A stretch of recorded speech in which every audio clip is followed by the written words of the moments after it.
कैसे हम निर्विचार हो जाएं।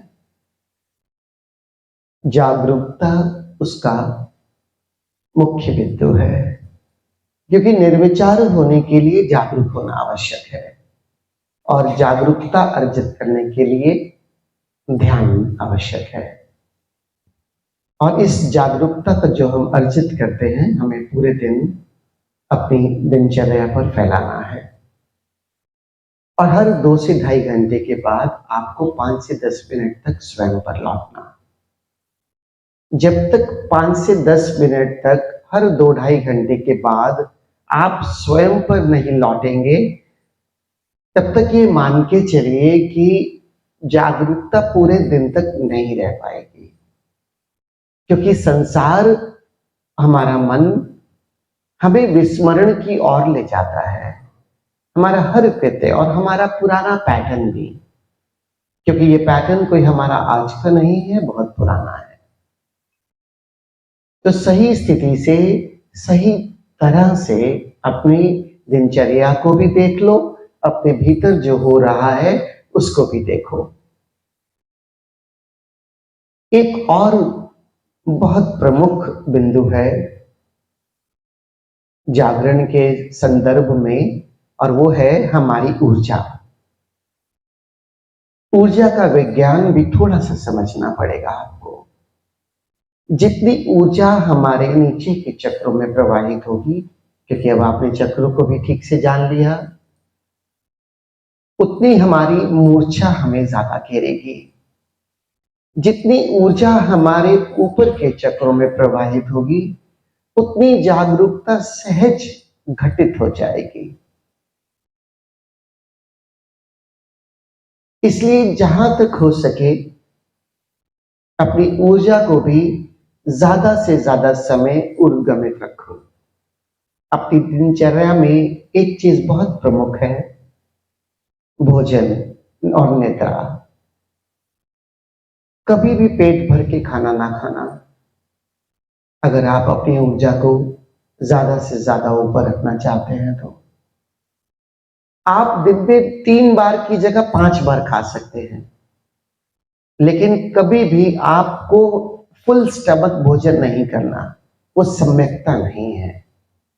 आपका आधा पेट हमेशा खाली रहना चाहिए, और उसका पैरामीटर यही है कि आपने जितना भी भोजन किया है लंच में या डिनर में या ब्रेकफास्ट में, आप उतना ही भोजन और करने की कैपेसिटी रखते हैं, छोड़ देना।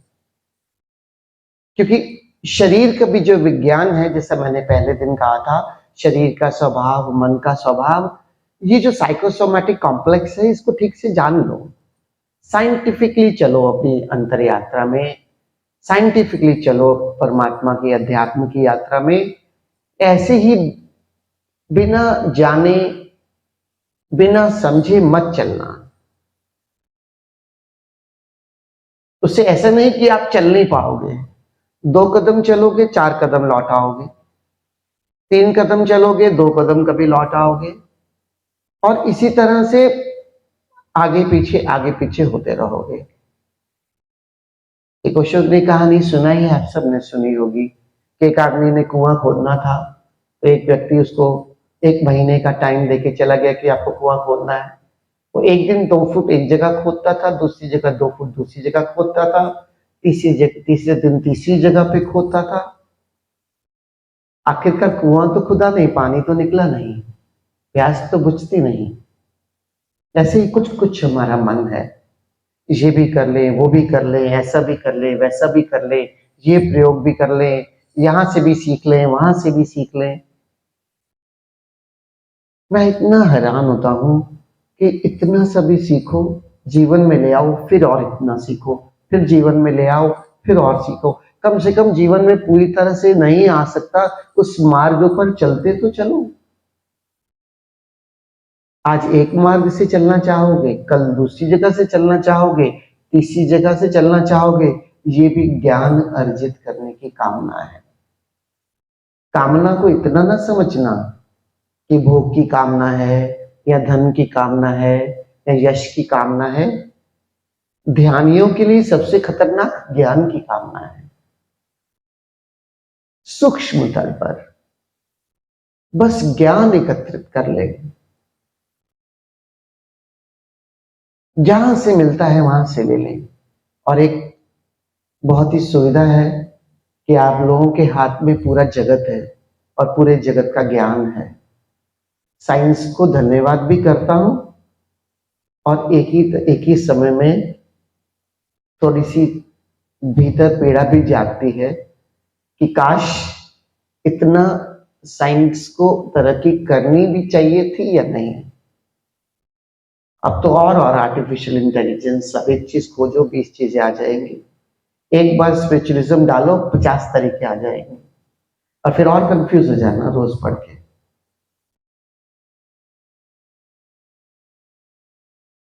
गुरु का जीवन में जो महत्व है वो ये भी है, और इसके प्रति भ्रांतियां भी बहुत फैली हैं। कहते हैं कि बुद्ध ने 100 गुरु बदले, लेकिन 100 के 100 गुरुओं का ज्ञान उनके भीतर ऐसे नहीं आया।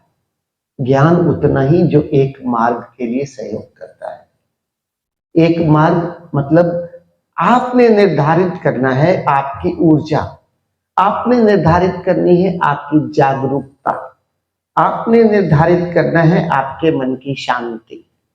जिस भी मार्ग से ये चीजें बढ़ती चली जाएं वो मार्ग एक दिशा का है।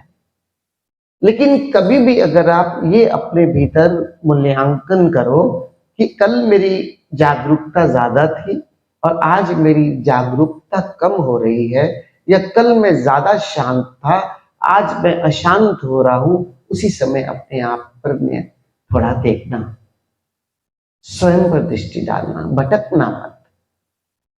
छोटा सा जीवन है, 70-80 साल कोई बहुत बड़ी उम्र नहीं होती, याद रखना। भटकन नहीं, जितना चिंतन मनन करना है अपने अनुभवों से एक बार कर लो, उसके बाद जो भी डिसाइड करना है कर लो, फिर उस मार्ग से मत हटो।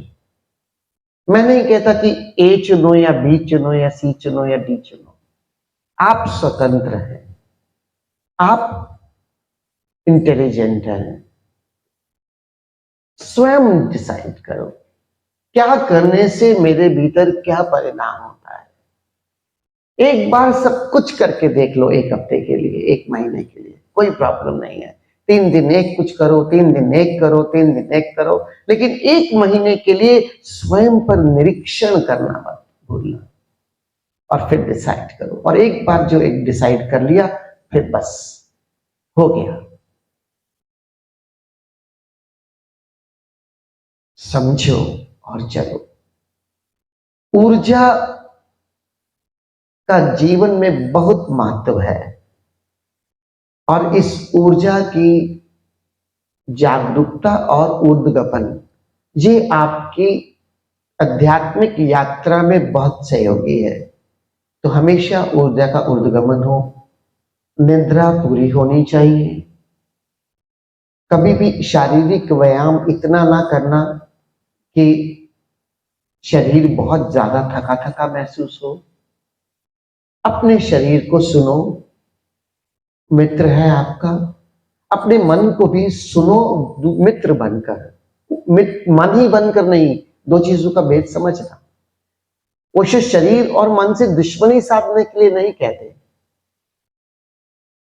ओशो ने एक जगह कहा है, अस्तित्व की, परमात्मा की बहुत ही सुंदरतम भेंट है ये शरीर और ये मन। लेकिन दुर्घटना क्या घट गई, ये दोनों सेवक के रूप में मिले थे, सेवक स्वामी हो गया और स्वामी सेवक हो गया। You should be the deciding in a deciding position. मुझे कितना मन को सुनना है, कितना शरीर को सुनना है, सुनो मित्र बनकर, लेकिन निर्णय आपको करना है, उसको निर्णय करने दो। तो ऊर्जा को खूब समझना, अपनी भोजन कितना करना है, क्या करना है, इसको भी समझना। उससे मेरी आध्यात्मिक यात्रा पर क्या परिणाम हो रहा है, मेरी ऊर्जा पर, मेरी जागरूकता पर, मेरे मन की शांति पर, हर चीज से मेरे मन पर क्या असर हो रहा है, उसको ठीक से जानना, फिर डिसाइड करना। कल मैंने कहा था फील एंड लिव, महसूस करो और जियो। आपके 75% विचार रुक जाएंगे। मैं नहीं पूछूंगा आपने कितना प्रयोग किया इसका, लेकिन मैं सुझाव देता हूं, निवेदन करता हूं, कम से कम 40 दिन इस तरह से जीकर देखो। बस एक ही चीज याद रखना, हर चीज संवेदनशीलता से करनी है, हर चीज महसूस करनी है, हर चीज में अपनी संवेदनशीलता और फीलिंग्स जोड़ देनी है। किसी के साथ हो तो उसके साथ की फीलिंग्स, कुछ ना करो तो इस बाहर आकाश की फीलिंग, और शरीर के साथ, शरीर और बाहर आकाश को महसूस करना। 40 दिन के अंदर केवल इतने से ही आप समझोगे कि आप धन हो गए। पूरा दिन इस आउटर स्पेस और बॉडी की फीलिंग्स में ना भी जी पाओ, जब जब याद आ जाए दिन में, तब तब जीना। 2.5 घंटे में मैंने एक बार स्वयं पे लौटने के लिए कहा है, कम से कम तब 24 घंटे में से 8 घंटे निकाल दो, 16 घंटे ही बचते हैं। कम से कम 12 बार तो करोगे, 10 बार तो करोगे, 10-11 बार ही करना। सुबह उठकर शुरुआत करना और बार बार लौटाना इस स्पेस और इस शरीर की फीलिंग दोनों को साथ। 3 कार्यक्रम नए कल बाबा ने ऐड किए हैं, वैसे 4 किए हैं। एक तो किया है मौन का, भीतर का मौन, बाहर का नहीं। बाहर का मौन तो बहुत लोग करते हैं, कराते हैं। ज्यादा से ज्यादा कैसे हम भीतर मौन हो सके, यही निर्विचारता है। दूसरा, कैसे आत्मस्मरण से जी सके, हर समय मुझे मेरा ख्याल, मेरी आत्मा का ख्याल। तीसरा एक प्रोग्राम, हर समय आत्मा के साथ प्रभु का स्मरण। ज्यादा से ज्यादा समय हम 6 दिन यही इसका प्रयोग करेंगे, लेकिन वो प्रयोग अब आज से ही शुरू करो ना। कार्यक्रम तो बाबा ने जब रखा है, जब शेड्यूल में आएगा 3-4 महीने में तो आएगा।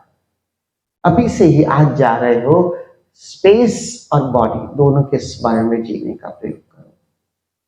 और चौथा है डिवाइन लिविंग का प्रोग्राम। 1.5 घंटा 2 घंटे ध्यान हम हमेशा करते हैं, लेकिन बाकी 22 घंटे क्या, बड़ा समय जीवन का कहां है 22 घंटे, इसको कैसे जीना है आध्यात्मिक दृष्टि से। बहुत इंपॉर्टेंट है आपकी जीवन शैली। ध्यान के छोटे से छोटे अनुभव अपने जीवन में ले आओ। तो फील एंड लिव, इसको जितना हो सके आप इसको जरूर मेरे निवेदन से प्रयोग करना। जो भी चीज कर रहे हो उसमें फीलिंग जोड़ देना, बहुत सरल है, कुछ भी ऐसा कुछ मुश्किल नहीं है। जो भी कर रहे हो, चल रहे हो तो शरीर को फील कर लो, खा रहे हो तो स्वाद को फील कर लो। मुझे कई मित्र कहते हैं खाना बहुत स्वादिष्ट बनता है, हमारा वजन और बढ़ के जाएगा। अब मैं अगर कहूं कि जान के ऐसे खाना स्वादिष्ट बना रहे हैं, ढूंढ ढूंढ के ला रहे हैं ऐसे कुक को कि जितना स्वाद से स्वाद बना सकते हैं, और जितनी स्वादिष्ट, कम से कम उस समय ही सही उस स्वाद को ही महसूस कर लो। जो चीज प्रगाढ़ता से अनुभव होती है, कम से कम उस समय लंच या डिनर में केवल स्वाद को अनुभव कर लो। सच पूछो तो वो भी हमसे नहीं होता।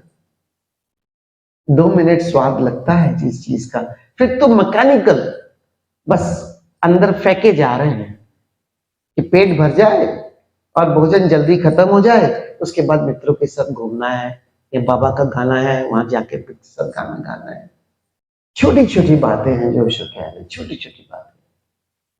आध्यात्मिक जीवन उसका मिश्रण है। अब कितना सरल है, कहता हूं वर्तमान में जी। फील एंड लिव के सूत्र से आप ना तो पास्ट में जी पाएंगे और ना फ्यूचर में, गारंटी लिख देता हूं। 2 काम करके दिखा देना, कैसे महसूस करने के लिए इस पल में होना होगा। हाँ, माइंड इतना ज्यादा आपका क्रिएटिव हो चुका है कि 3-4 चीजें एक बात कर दी है, तब भी प्रगाढ़ता से 80% अगर कुछ महसूस करोगे तो यही होना पड़ेगा। चाहे खाना खाओ, चाहे चाय पियो, चाहे किसी प्रकृति को महसूस करो, चाहे स्पेस को महसूस करो, चाहे शरीर को महसूस करो, पास्ट एंड फ्यूचर में जाओगे कैसे? कितना सरल सूत्र है, और बनाने वालों ने अध्यात्म को इतना मुश्किल बना दिया कि जैसे पता नहीं कोई बहुत बड़ा काम है करना है। अरे जीवन मजे से जीना है, टोटलिटी से जीना है, ये अध्यात्म है। इस पल में रहकर जियो, ये अध्यात्म है। इस पल में रहोगे, जागरूक हो जाओगे, ये अध्यात्म है। और जब जागरूक हो गए तो जो नहीं करना चाहते वो करोगे कैसे?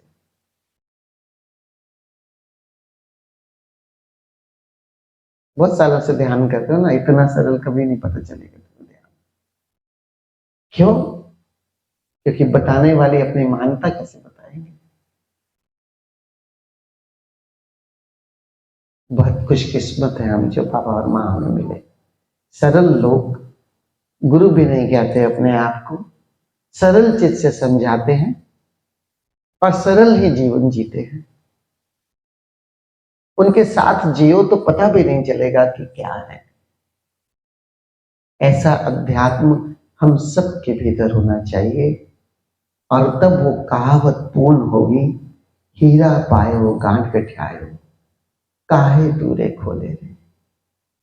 जो है भीतर, साथ वाले को पता भी ना हो तुम्हारे भीतर चल क्या रहा है, लेकिन तुम हो जो संपन्नता से जीवन जियो, जो जीवन आनंद से भरी है, जो जीवन शांति से भरा है, जो जीवन करुणा और प्रेम का अवतार है।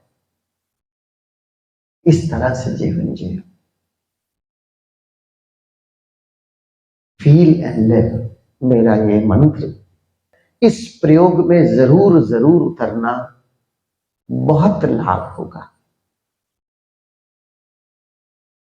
हर चीज महसूस करो, हृदय से महसूस करके जियो। हर समय स्पेस, आत्मा के स्मरण में जीना थोड़ा कठिन लगेगा आपको, क्योंकि संसार है बाहर खींचता है।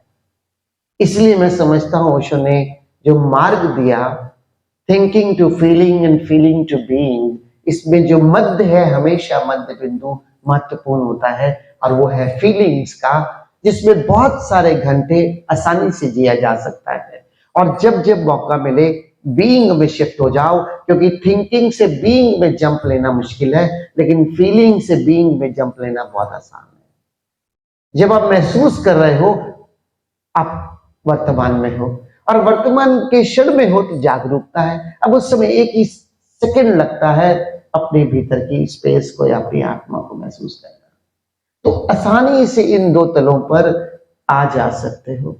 महसूस करते जाओ, बीच बीच में आत्मा पे शिफ्ट हो जाओ, महसूस करते जाओ, जीवन जीते जाओ, और बीच बीच में आत्मा में शिफ्ट हो जाओ। कभी उस तरह का अपने लिए मापदंड ना बनाना जिसमें तुम बार बार फेल हो जाओ, जो असहज हो। कभी भी अपने लिए ऐसा मापदंड ना बनाना। हमेशा अध्यात्म सहज है। क्यों? क्योंकि अहम ब्रह्मास्मि, मैं ही प्रभु हूं, मैं ही परमात्मा हूं। अगर मैं ही परमात्मा हूं, मैं ही आत्मा हूं, मैं ही सब दिव्यता हूं, तो फिर मुझे खोजने कहां जाना है? और जो मेरे भीतर है वो असहज कैसे हो सकता है? वो तो सहजता से मिलेगा, और जो सहज है वही पूर्ण है। कभी किसी मुश्किल मार्ग तुम्हारे लिए अध्यात्म का मार्ग नहीं बन सकता। कितना ओशो ने प्रवचनों में कहा, लोग छोड़ छोड़ के पहाड़ों पे साधना के लिए चले जाते हैं, लेकिन लौट कर आते हैं उस संसार में तो सब कुछ वैसे का वैसे। परिस्थिति मत बदलो, मनस्थिति को बदलो। परिस्थिति जो भी मेरे आसपास है बेस्ट, उससे दौड़कर कहीं नहीं जाना। यहां पर आते हैं साल में 2 बार 3 बार, हम उसको इंटेंसिटी के जीने के लिए, ताकि उसको संसार में जाकर परफॉर्म कर सके। कोई एक नाटक भी करते हो तो उसकी प्रैक्टिस करते हो थोड़ी देर, और फिर परफॉर्म करते हो स्टेज पर।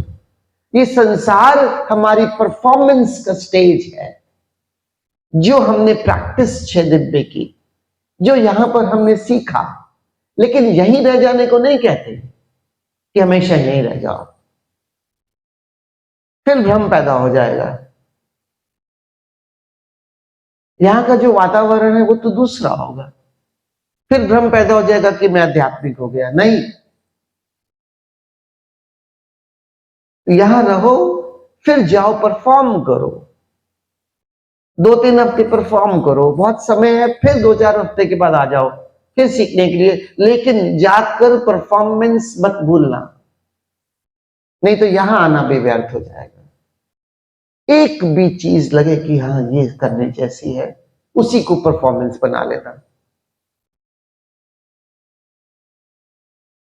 अंत में अपनी बात पूर्ण करता हूं।